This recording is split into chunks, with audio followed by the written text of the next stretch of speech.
I have paid my fair share in stupid tax, as Dave Ramsey would say. There's a lot of things that I've done that I'm not really proud of. It's not like I ever went to jail or anything or did anything illegal. Well, maybe there's some gray areas. Nonetheless, I just wanted to share those stories because if you're young and dumb and think that you know what you're doing, a lot of the times you're not. Sometimes you have to learn from those experiences. And at the end of the day, it is what it is, right? It's a life journey. Welcome to the Legacy Builders Podcast, where we are redefining generational wealth one story at a time. I'm your host, Mario Gonzalez Jr., and today we're talking about some of the dumb shit that I did when I was a kid. And by a kid, I mean I was early, I'd say 18, 19, early 20s in that time frame.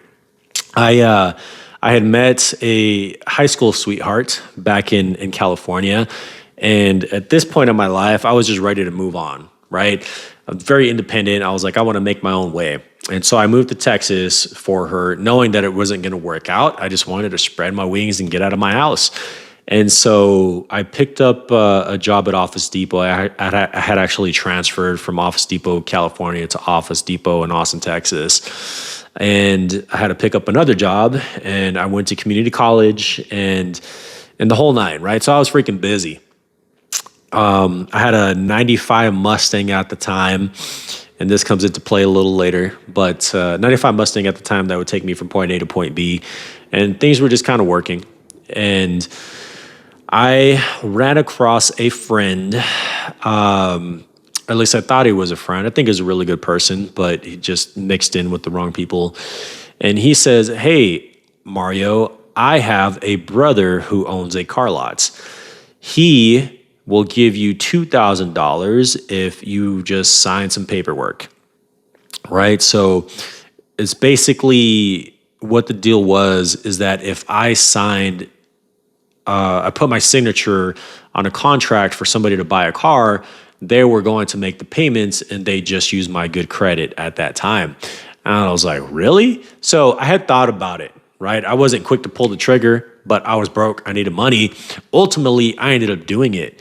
Not only did I do it one time, I did it 2 times. So I had 2 cars under my name. Again, I met with his brother. I felt like really confident. I knew my friend, at least coworker, very, very well, at least I thought. And then I did 2 houses. For the houses, I got $4,000. I'm like, shit, this is easy money. Why not? Why wouldn't I do it? You know, not thinking that it's going to bite me in the ass later. And so at this point, I'm up $8,000 over the span of maybe 12 months. And I'm like, cool, great. I start getting notices in the mail that I'm going to collections. And I'm like, crap, the shit hit the fan. You know, I would ask my friend about it. I didn't have easy access to his brother. They'd be like, oh, it's all good. We're going to check in. And then it haunted me for 7 to 10 years later, man. It was on my credit. Like I got married, and then I had to explain it to my then wife, like what I did and why my credit was just shot down, you know? So that really, really sucked. I would not recommend signing anything for anybody. Don't let anybody use your credit unless you know them very, very well, because all of the obligation is on you. And so with the credit bureaus, I would try and claim all the time that it was fraud. It didn't work because it was my signature on the document, you know? And so it was one of those things where I just kind of had to wait for it to fall off at some point. Eventually they did, and I don't have to worry about it anymore. But I was like, man, I'm not paying a penny. First of all, I'm broke. Second of all, it was a dumb mistake, you know? So till this day, though, when I'm applying for things, getting credit checks, like I'll see those things pop up, and it's a constant reminder, like, damn, Mario, you were stupid. That was such a stupid thing to do. One of the other dumb things that I did was, again, I was broke, and I was looking for ways to make a quick buck. And so I looked at maybe donating sperm. I forget how much you get per like sample or whatever.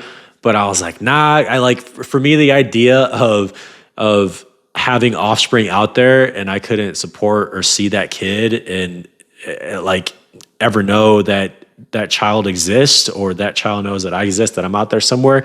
It just didn't sit right with me, you know? It's kind of a morality thing for me. And so ultimately, I ended up coming across this company or organization called PPL, and they would use you as a human guinea pig. So you would go in and take placebos, or they would give you medication and they would draw your blood. And depending on what the study was, would determine how much money you get in return. So there were times where I'd take something, do the whole weight check, do the whole health check or whatever. I'd take either a placebo or the drug, whatever it was, and I would stay there for a full day. They would draw my blood once. Maybe I get $200 or $400. There was other studies where I would be there for 2 weeks, and they would draw my blood every hour on the hour, every 2 weeks, like every weekend or something like that. And there was just all these different kinds of studies. There was one study where I made $8,000. It was over the span of 2 months, and I would have to go in every single weekend. They would give me the stuff, and then they would draw my blood. Like sometimes they would leave a catheter in my arm because they had to draw blood that consistently, you know? And it was cool because I got to meet other people there who needed money too. You would socialize. You would be in a room with maybe 4 or 5 other dudes just to sleep or whatever. You would chit chat. They would have a cafeteria. They would have an area where, you can watch movies.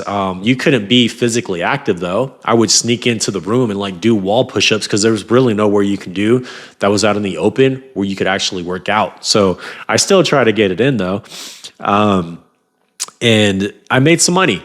I think I probably made a good 12 to 13 grand. At that same time, though, I was also donating plasma. I just remembered about that. I was donating plasma, and you would get a card, and every time you would donate, I think you could donate up to twice a week, and it was something like 40 or 50 bucks every time you did. So I did that while I was doing these blood studies or being a human guinea pig. To this day, like I have no idea if it had negative effects on my body. I'm sure that it probably has. I just don't know what they are. My blood still comes back natural. Testosterone is normal for my age. I am taking TRT at this point, which topic for another conversation. But yeah, man, that was something stupid that I did. I think another dumb thing that I did was, kind of backtracking a little now, was I was 15 years old. I was living in Montana at the time. I got my first job at a garden nursery, and we lived on a cherry orchard, and I met this girl, and I thought she was super cute. And there was one day where I stopped going to my job so I could hang out with her, and I felt so embarrassed that I was a no-call, no-show that I never went back to that job. I ended up finding a different job at a grocery store. So that's probably dumb thing number 3. And I probably should have started with that one. Like, lesson learned there was, man, like don't drop what's really important for girls, man, because unless it's a dire situation, unless, it's like you take action now or love lost, but that wasn't the case with this, Man, what else? I think signing up for things when I knew that it wasn't the right option, like subscriptions, or especially when I got into business, doing these done-for-you businesses is a huge one. Unless you really vet who is working with you or for you, then it's probably not a good idea, So, for example, when I started drop shipping, I saw a YouTuber online, and I paid him $2,000 for 2 months. So I'm like in $4 grand, and they were supposed to test products for me. And I ended up just handing money away, and they didn't make a single cent. I lost money on top of whatever ad spend I was spending, That one I feel like was pretty dumb, and it just extends, man. Everybody has to pay their stupid tax at some point. We're not all perfect. We're humans. We make mistakes. I guess the point that I'm trying to get across is like, make sure you learn from those experiences, but learn from other people. Ask people, is there something in your life that you've done that was completely stupid and you wish you could take back, or you could pass on to somebody else so they don't do it. I tell my kids all the time, I'm super stupid transparent with them. Like, hey, I did these things when I grew up.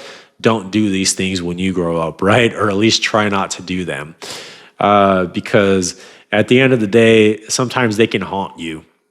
Again, I don't know if I have any health adverse effects from when I was a human guinea pig. From time to time, I'll still see those, addresses or cars that I used to own pop up when I'm applying for loans on the business side or personal or whatever it is. So, yeah, do what you got to do out there, folks, but try not to, especially when you're young. Learn how to ask for help. I think that was a huge piece of it for me is I didn't want to ask for help. I wanted to do everything on my own. And that was another one. Actually, let me backtrack. So I needed a car because my 95 Mustang wasn't working. It was just time to trade it in. So I traded that car in and I got a 2001 silver Honda Civic, and it was a great car. Now, a year after owning it, the transmission went out and I didn't have a warranty on it. So instead of trying to fix the car because I was freaking broke as hell, I was like, you know what? I drove it to the car lot that I purchased it from. I think it was Drive Time or something like that. And I left the keys in it and I just took off. And they called and I was like, the transmission went out, and I would get emails, and then that ended up being a sting on my credit for a long time. Holy crap, that one was dumb. I should have just been like, hey, y'all sold me a bad car, or at least try to get it repaired, because that's another thing that popped on my credit, So again, just do the right thing, man. Be transparent. Like, do your research, make sure you really know somebody. And if you're not sure you know them very well, get that crap in writing, because you never know. That stuff can haunt you on later in life. So again, thank you for listening. Share this with somebody who who might be thinking of doing something stupid, because we can learn from each other's mistakes. And until the next one, you take it easy. Bye.